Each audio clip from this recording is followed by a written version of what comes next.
जय श्री हनुमान। तो चलो आज की कहानी शुरू करते हैं बेंगलुरु के एक हॉस्पिटल से जिसका नाम है विक्टोरिया हॉस्पिटल।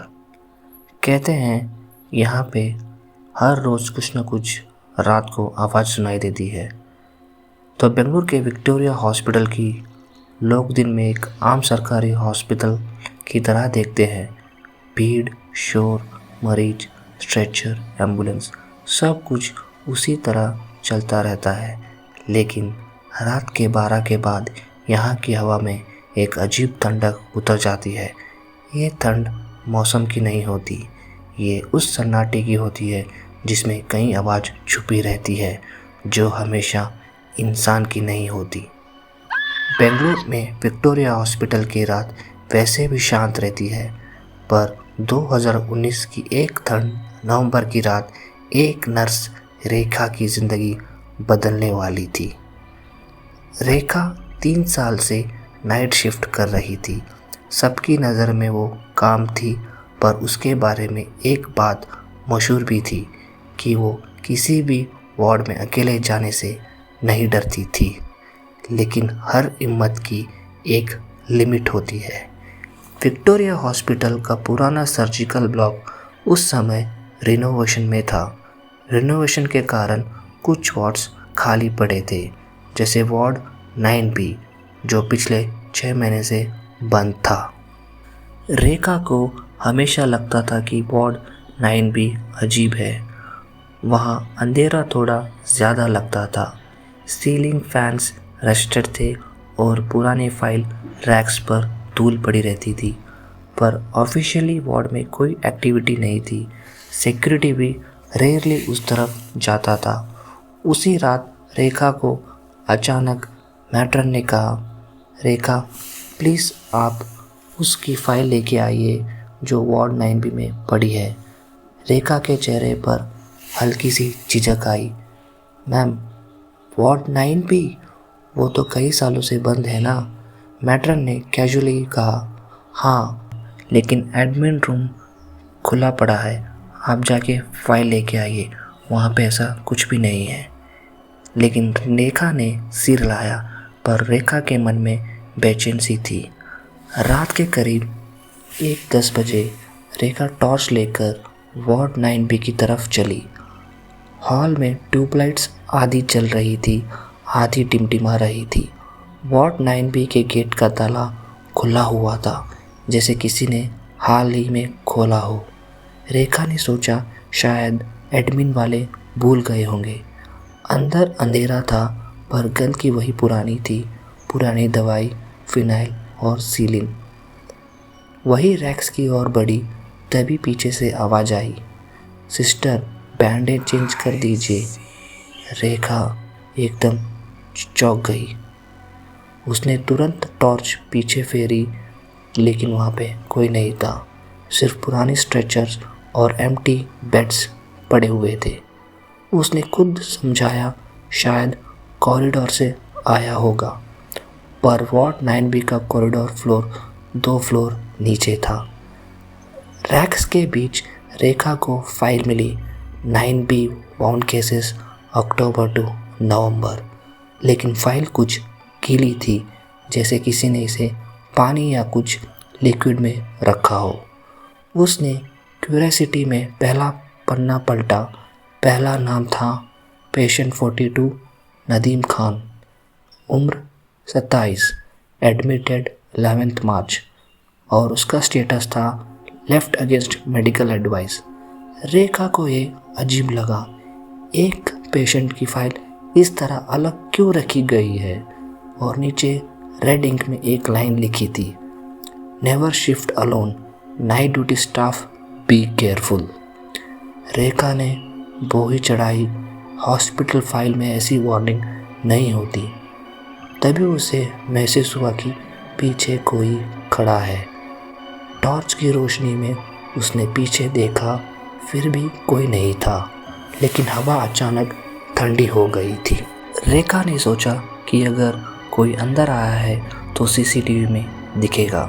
वो वार्ड 9B के बाहर लगे स्मॉल CCTV रूम में गई। ड्यूटी गार्ड सुरेश उंगलियां चटकते स्क्रीन देख रहा था। रेखा ने पूछा, सुरेश, वार्ड 9B का कैमरा ऑन है? सुरेश बोला, मैडम 9B? वो तो सालों से बंद है, कैमरा भी वहाँ पे काम नहीं करता। रेखा ने हंसने की कोशिश की। अभी अंदर से किसी ने आवाज़ दी है। सुरेश ने अचानक सीरियस होकर स्क्रीन की तरफ देखा। उसने कहा, मैडम 3 दिन पहले एडमिन ने एक फुटेज देखा था। वार्ड 9B में कोई चलता दिखा था, जबकि अंदर कोई पेशेंट भी नहीं था। रेखा चौंक गई। कौन था? सुरेश की आवाज़ धीमी हो गई। किसी का हाथ, बस हाथ, स्ट्रेचर को खींचते हुए दिखा था।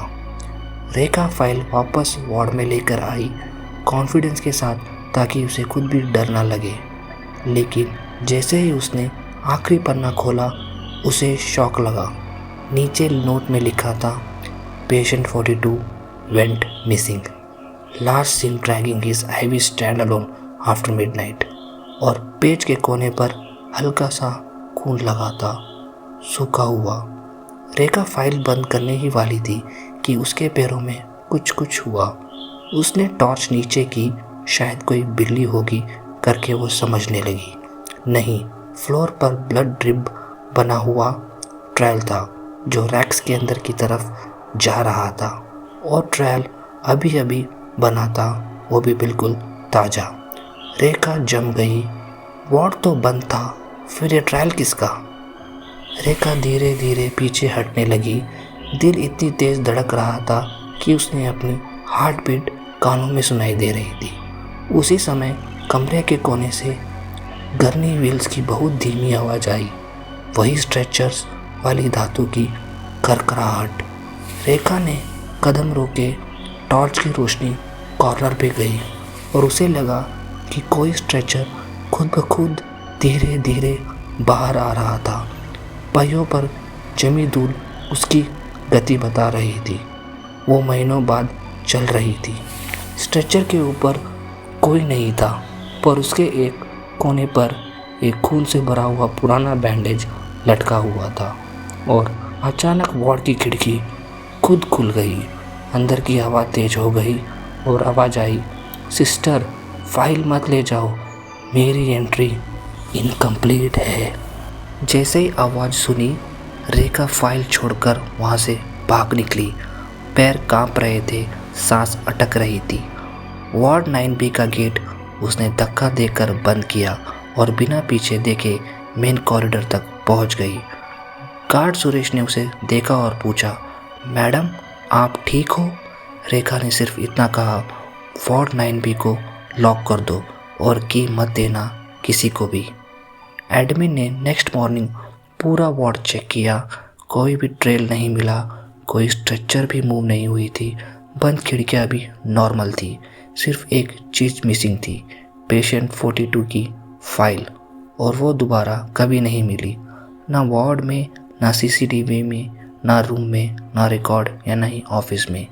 बस वार्ड के बाहर नोटिस बोर्ड पर किसी ने रात को लाल पेन से एक लाइन लिखी थी, मेरी फाइल वापस कर दो, मैं इनकम्प्लीट एडमिट हूँ। उसके बाद वार्ड 9B को परमानेंटली बंद कर दिया गया। आज भी अगर रात के 1 बजे के बाद उस साइड से गुजरते हैं तो धातु की स्ट्रेचर व्हील्स की धीमी करकराहट सुनाई देती है, जैसे कोई रोज़ अपनी अधूरी एंट्री पूरा करने आता हो। तो इसी तरह ये कहानी यहाँ पे ख़त्म होती है।